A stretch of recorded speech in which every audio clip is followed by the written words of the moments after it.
Hello everyone, Dave again here, and I would like to share a 25-minute training using CLA with my friend JC here, specifically specifically on wrestle ups. So we're gonna start off with a warm up, which is just a single leg grab while maintaining upper body control.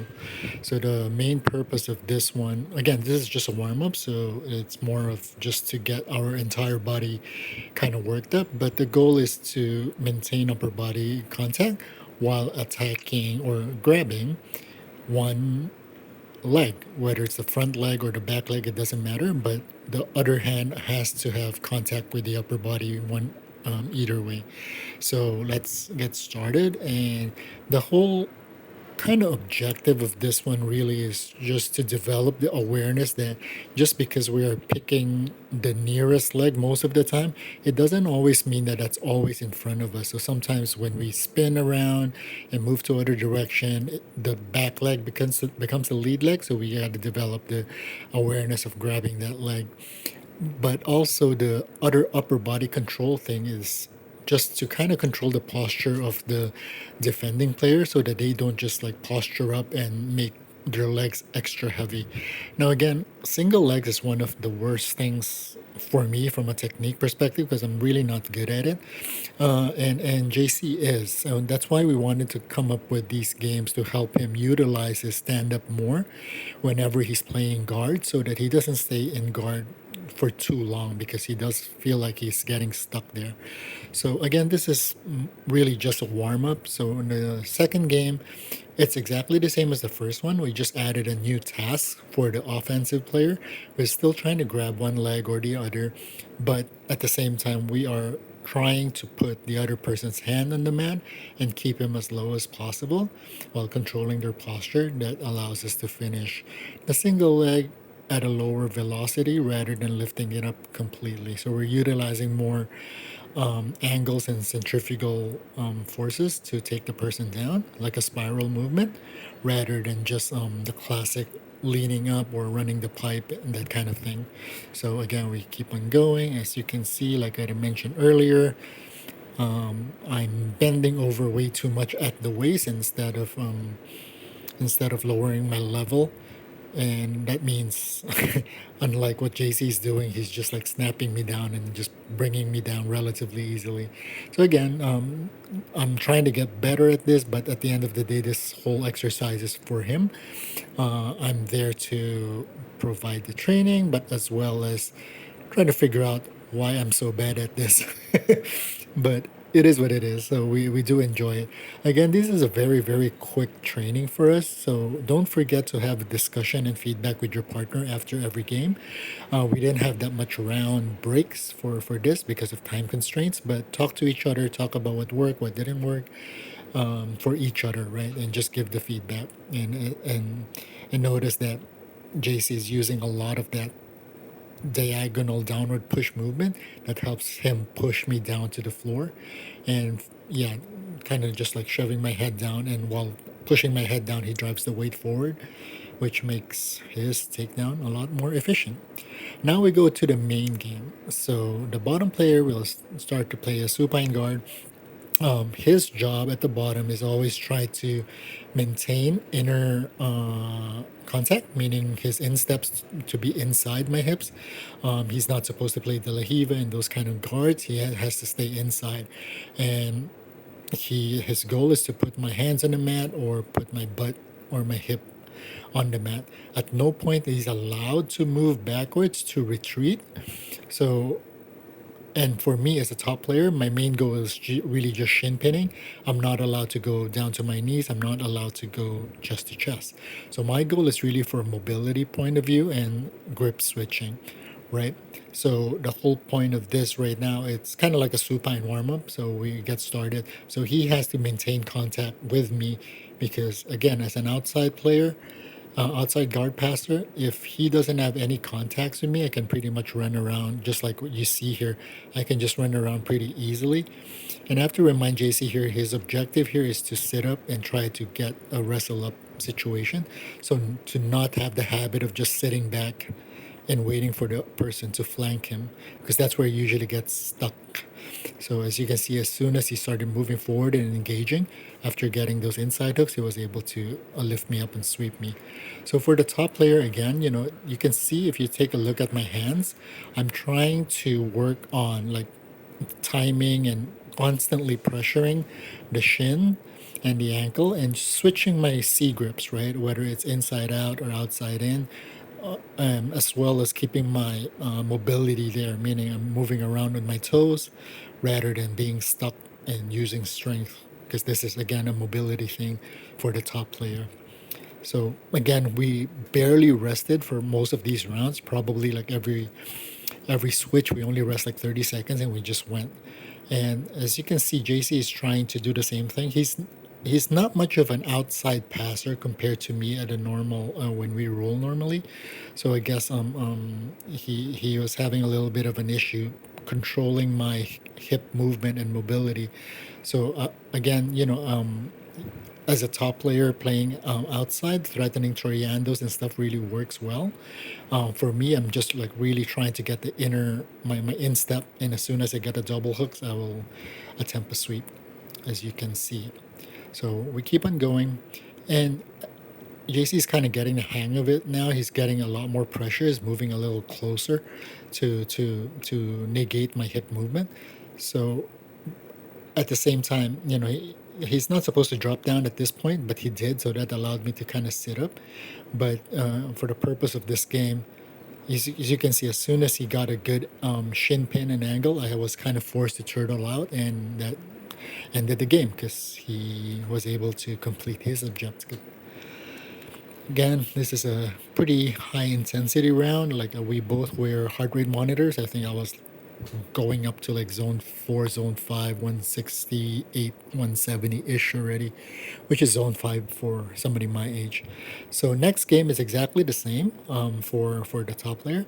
But the additional thing for the top player is that because I saw that JC is having a little bit of trouble controlling my hip, so we are adding this constraint in for the constraint for the bottom plane, wherein the top player can use their shins, and they try to drive that shin into any one of the armpit, whether it's the same side, cross side, it doesn't really matter. The objective is to immobilize the hip so that it makes it harder for them to put their feet back in for the yeah. So and then also the bottom player is again encouraged now, instead of just off balancing, you're encouraged to sit up and take the person down either through to a deep half or a single leg or a double leg or whatever it might be. You need to get on top. So that's the added task for the bottom player. So we're gonna get started, and again we start from supine, and immediately I'm gonna try to work on pinning the behind the knee, right? The crease at the knee with my shin.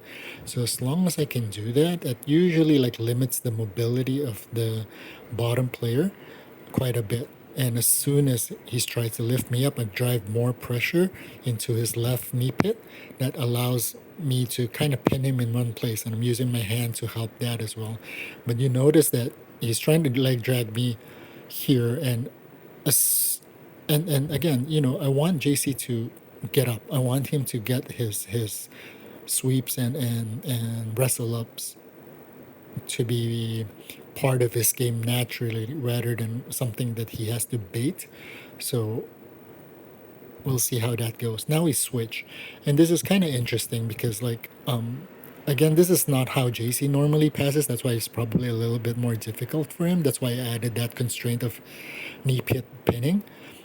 But you see that he is really not really putting any pressure on my knee pit at any given point. Even at this point, you see that my knee is pointing outwards, his knee is pointing towards my body on a vertical direction. So he's not really pinning my lower limb to the mat. So that gives me a lot of hip mobility. So you can see I can go left and right, and even backwards to do all sorts of sweep. So that's something that he needs to put more pressure into pinning that shin. use his shin and his hands to really aim for that knee pit so he can immobilize my hip so that I can't get under him and do all these takedowns. So as we move forward, you can see we were both breathing pretty hard. Again, this is like a continuous game that we were playing, so we weren't resting, we weren't if we're not moving, we're talking about what happened and all that stuff. So now we just want to repeat the same round because I gave him that feedback previously about the importance of pinning that shin, but also like he realized also that denying me that shin to knee pit pin like this allows him to, like, as I switch to the other side, I'm still pinning his kneecap, right?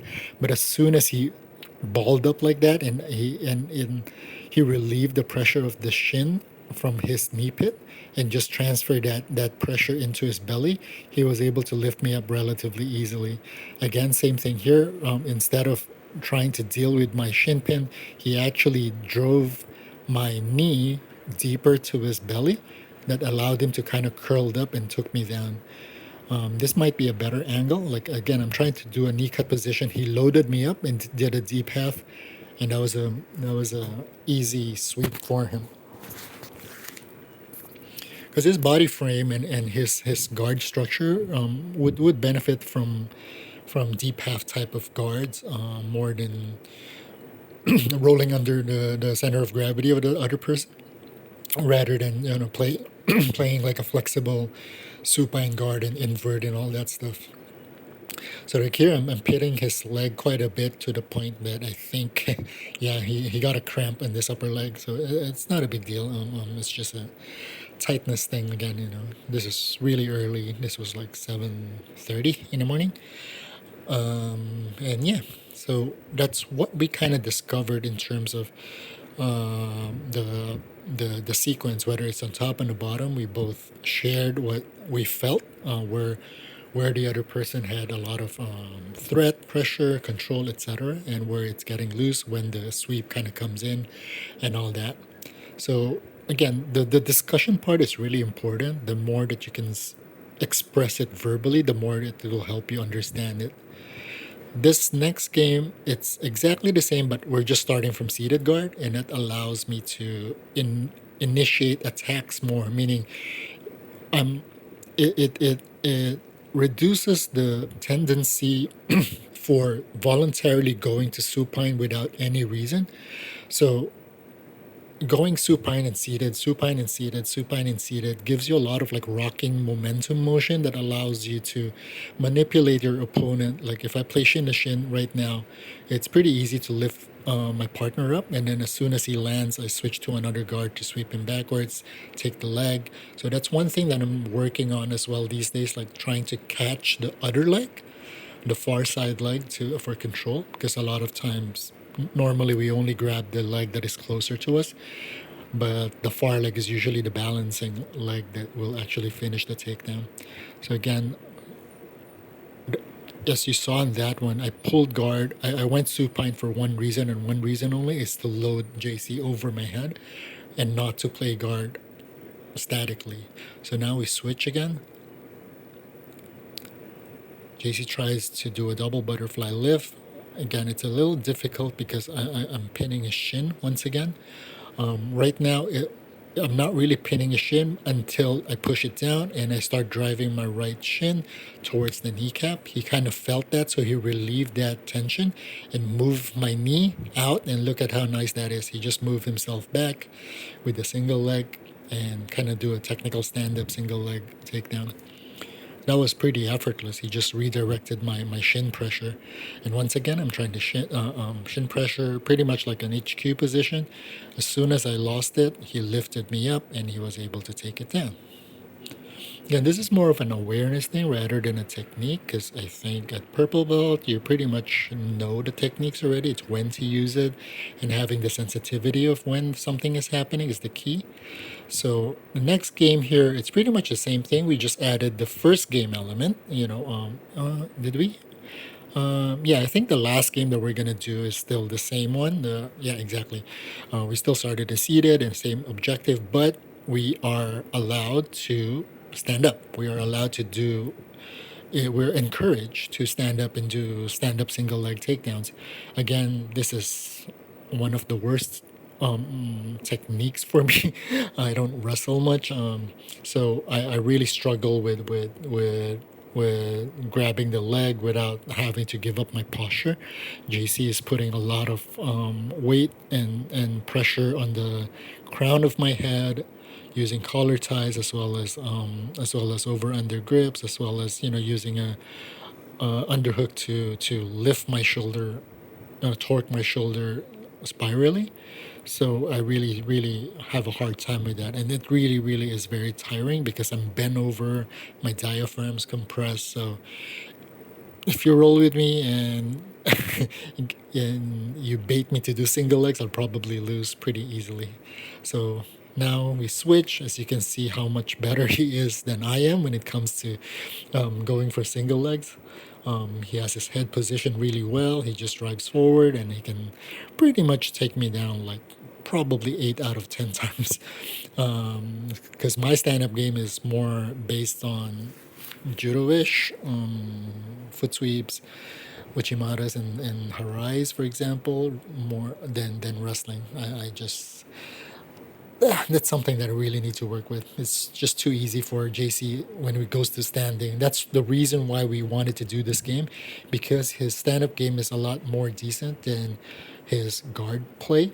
Not to say that his guard play is not good. It's just that his probability to be able to do a reversal from bottom to top is a lot higher when he gets back up, but he wouldn't be able to have the chance to do his wrestling moves if he keeps staying in supine and eventually probably get overwhelmed by some spazzy or dynamic guard passer or somebody heavier, right? So that's the whole point of it. That's the whole point of this exercise. Again, I hope you guys like this. This whole session from warm-up to completion to discussion took less than 25 minutes. It was really, really efficient. We really accomplished a lot, and I hope you guys can have good training partners and play around as well. Please like, comment, and subscribe. I hope you guys liked this video, and I see you again next week for another video or another podcast. Thank you again for watching. Have a great day. Jiu-Jitsu Uncle out.